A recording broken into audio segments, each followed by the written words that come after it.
நீங்கள் பார்த்துக் கொண்டிருப்பது உங்கள் விஜய். நாளை வதுவை மனம் என்று நாளிட்டு பாளை கமுகு பரிசுடை பந்தல் கீழ் நாளை வதுவை மனம் என்று நாளிட்டு பாளை கமுகு பரிசுடை பந்தல் கீழ் கோளரி மாதவன் கோளரி மாதவன் கோவிந்தன் என்பார் கோளரி மாதவன் கோவிந்தன் என்பார் கோளரி மாதவன் கோவிந்தன் என்பார் ஓர் காளை புகுத கனகண்ட தோழினான் காளை புகுத கனகண்டன் தோழினான்.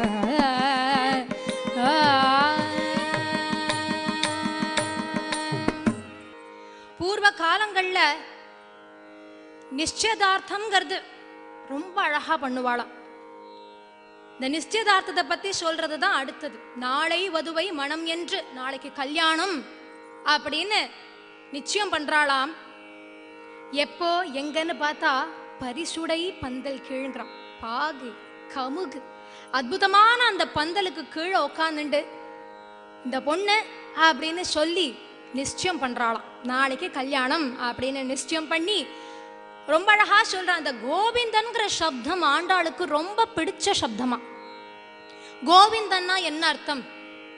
உலகத்தை காத்து ரட்சிப்பவன் அர்த்தம். கோவிந்தன்னா அதுதான் பொருள். ஆண்டாள் யாரு? பூமி நாச்சியார் இல்லையா?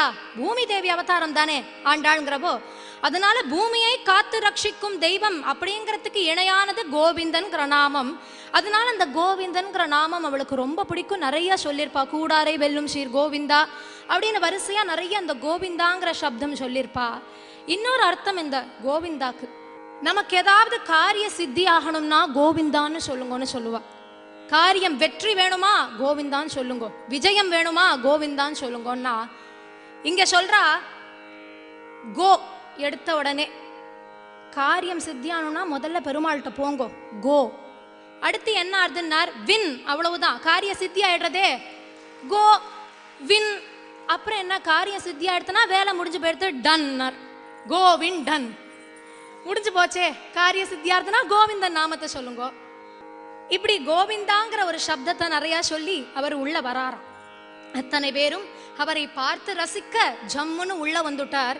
அடுத்து என்ன ஆறுது? நிச்சயம் பேசி முடிக்க வேண்டாமா? பேசி முடிக்க என்ன மாப்பிள்ளை மட்டும் வந்து பேசினா நல்லா இருக்குமா? கூட யாரெல்லாம் வந்தா தெரியுமா? யாரெல்லாம் வந்து இங்க பேசி முடிக்கிற மாதிரி இவ கனவு காண்றா தெரியுமா? இந்திரன் உள்ளிட்ட தேவர் குழாம் எல்லாம்,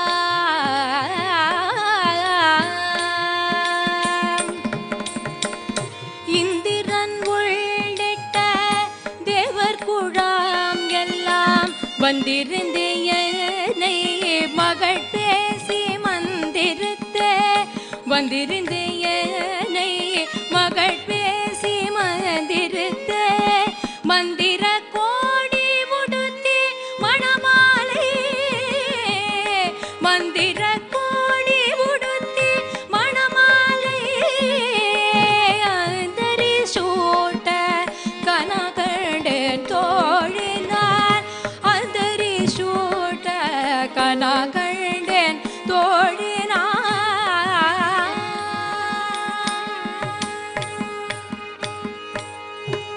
அடுத்து யார் வரா? இந்திரன் உள்ளிட்ட தேவர்கள். இந்த இந்திரன் உள்ளிட்ட தேவர்கள்னா அதுல பிரம்மா சிவன் எல்லாரும் வந்துடுறாளாம். அத்தனை பேரும் வந்து மகட் பேசுறா. என்ன பெண் பேசுறா? அத்தனை பேரும் பெருமாளுக்காக. பெருமாள் இருக்கார், இப்படி ஒரு வரன் இருக்கு, இந்த வரனுக்கு உங்க பொண்ணை கொடுங்கன்னு கேட்கணுமா? வரன்கிறது எப்படி அமையணும்னா கேட்டு அமையணுங்கிறா. வரன் என்றால் சிரேஷ்டம் தரக்கூடியதுன்னு பொருள். அப்படி ரெண்டு வரனுமே ஒருத்தருக்கு ஒருத்தர் உயர்ந்த ஸ்வபாவத்தோட இருக்கணுமா, வந்து பேசணுமா வரன். அப்படி வரன் பேசுறா. பேசினதுக்கு அப்புறம் என்ன ஆச்சு? நிச்சயம் ஆயிடுத்து. மகட் பேசி மந்திருத்து. அடுத்து என்ன? மந்திர கோடி உடுத்தின்னா கூரை புடவை கொடுத்து விடுறாளாம். கூரைப்புடவைய கொடுத்து நீ தான் நான் பார்த்து மாட்டு பொண்ணுன்னு சொல்லி அதற்கு சான்று மாதிரி இந்த கூரைப்புடவைய கொடுத்தா, எப்பவுமே கூரைப்புடவைய கட்டி விடுறதுக்கு யார் வருவா? நாத்தனார் வருவாளே, அந்தரின்னார். அந்தரின்னு யாருக்கு பேரு? உமையவளுக்கு அந்தரின்னு பேரு. சிஸ்டர் இல்லையா திருமாலுக்கு உமையவள். அதனால அந்தரி வராளாம். உள்ள போய் புடவை கட்டி விட போனாளாம். போய் ஒரு 5 நிமிஷம் ஆச்சு, கடகடன் வெளில வந்தா. என்னாச்சு, அதுக்குள்ள புடவை கட்டிட்டியான்னா, இல்ல எனக்கு ஸ்மார்த்த கட்டு தான் கட்ட தெரியும், வைஷ்ணவா கட்டு கட்ட தெரியாதுன்னாலாம். சரின்னு இன்னொரு 4 பேர் இன்னும் வேகமா வெளில வந்தா. என்ன நீங்களாவது கட்டி விட்டாளான்னா, சாரி நாங்கள்லாம் சுடிதாரே போட்டு பழக்கம், எங்களுக்கு 9 கஜமே கட்ட தெரியாது.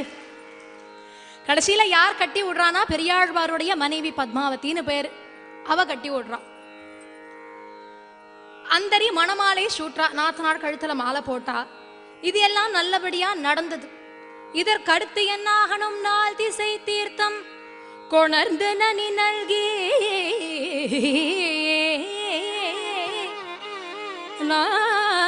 நாள் திசை தீர்த்தம் கொணர்ந்து நனி நல்கி, பார்ப்பன சிட்டர்கள் பல்லார் எடுத்தேத்தி, பூப்புனை கண்ணே புனிதனோடைய தன்னை காப்பு நாட்கட்ட கனாக்கண்டே தோழினான், காப்பு நான் கட்ட கனாக்கண்டே தோழினான், காப்பு நான் கட்ட கனாக்கண்டே தோழினான்.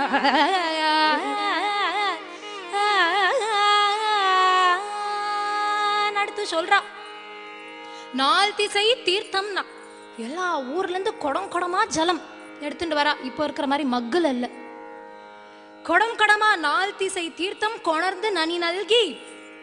அத்தனை பேரும் அங்க கல்யாணத்துல நம்ம சொல்றோமே மாங்கல்ய தாரணம் அப்படின்னு சொல்றோம் இல்லையா, இந்த மாங்கல்ய தாரணத்தை காட்டிலும் முக்கியம் இந்த காப்பு கட்டுறது தான். ஏன்னா மாங்கல்ய தாரணம் பண்றச்ச மாங்கல்யம் தந்துனாதேன அப்படின்னு சொல்றோம், அது ஸ்லோகம் மந்திரம் கிடையாது. ஆனா காப்பு கட்டுறச்ச ஸ்லோகம் மந்திரம் சொல்லுவா, ஸ்லோகம் சொல்ல மாட்டேன். அதனால காப்பு கட்டுறதுங்கிறது வேத முறையில் மிகவும் முக்கியமான ஒன்று அப்படின்னு சொல்றா. அப்படி காப்பு கற்றாளாம். காப்பு கட்ட கணா கண்டேன் தோழி நான் புனிதனோடு எந்தென்னை காப்பு கட்ட. சந்தோஷமா இருந்தது. காப்பு நாள் அப்படி கட்டிட்டா இனிமே எல்லாம் நிச்சயம் அப்படிங்கிற மாதிரி ஒரு அர்த்தமா. நீங்கள் பார்த்துக் கொண்டிருப்பது உங்கள் விஜய்.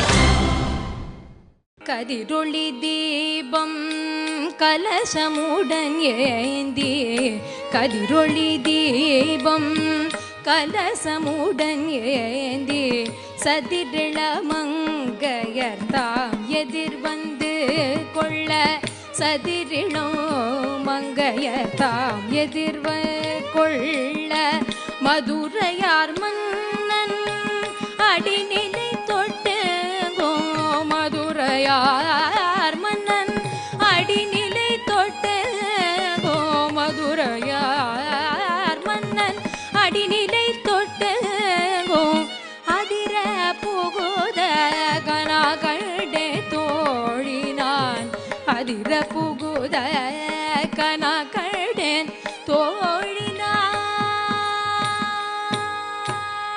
கதிரொளி தீபம் கலசமுடன் ஏந்தி. நம்பாத்து கல்யாணங்கள்ல கூட பார்த்தேன்னா மாமிகளெல்லாம் இப்படி இந்த தலைப்பை வச்சு மறைச்சுண்டு விளக்கு எடுத்துட்டு சுத்துவா.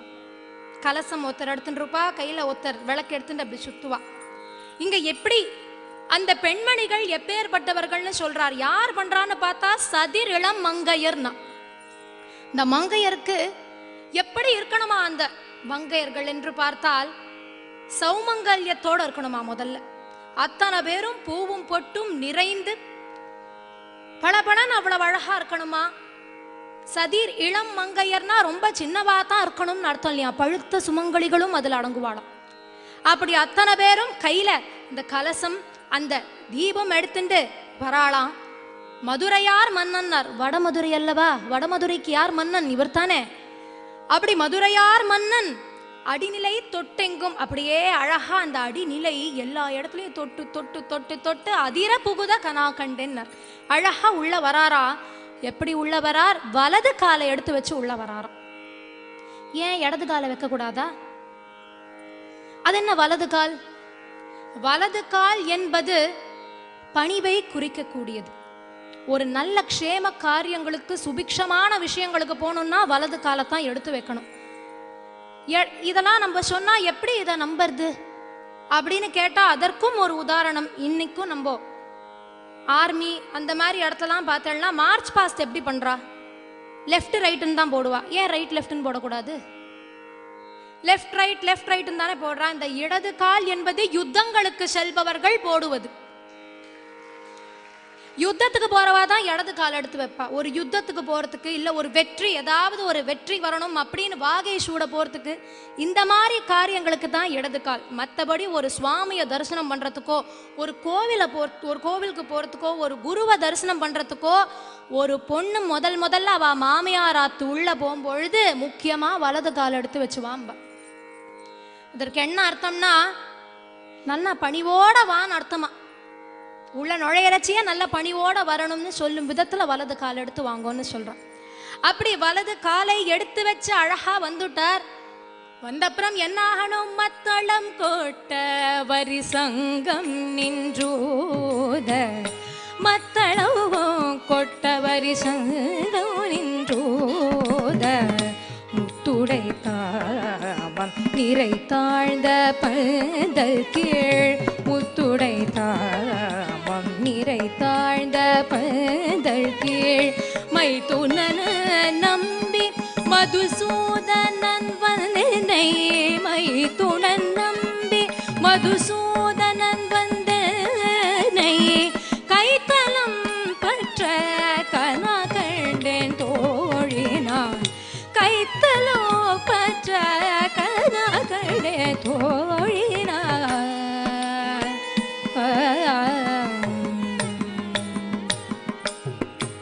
அடுத்து என்ன ஆறுதுன்னார்? மத்தளம் கொட்ட வரி சங்கம் நின்றூத.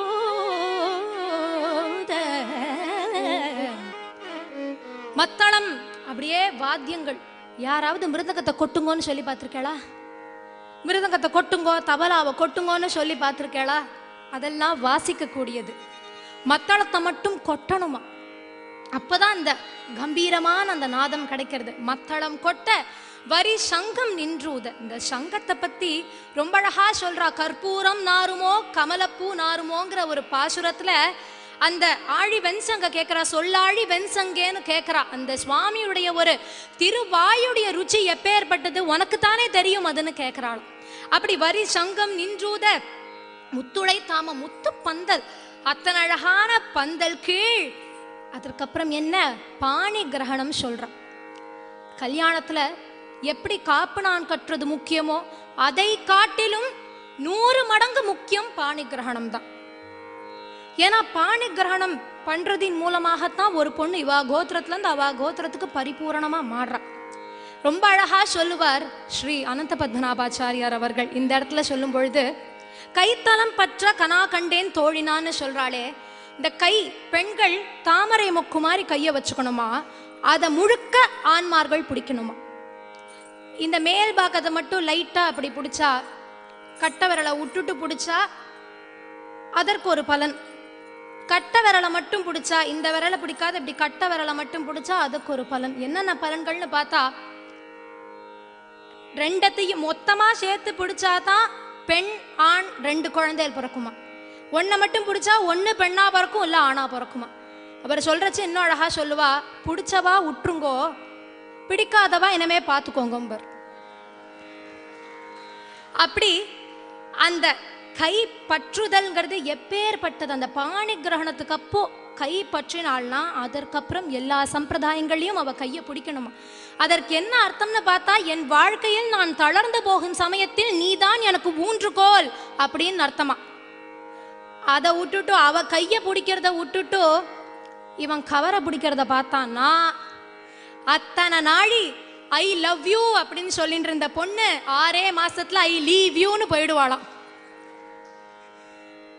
அப்படி அந்த பாணி கிரகணம்ங்கிறது அவ்வளவு முக்கியமானது. பாணி கிரகணம் ஆடுத்த அதற்கப்புறம் என்ன, வாய் நல்லா நல்ல மறையோதி மந்திரத்தால், வாய் நல்லா நல்ல மறையோதி மந்திரத்தால், பாசிலை நாணல் படுத்து பரிதி வைத்து, பாசிலை நாணல் படுத்து பரிதி வைத்து, காய்ச்சின மாக்களிர் அண்ணான் என் கை பற்றி, காய்ச்சின மாக்களிர் அண்ணான் என் கை பற்றி, தீவலம் செய்ய கனா கண்டேன் தோழினான், தீவலம் செய்ய கனா கண்டேன் தோழினான்.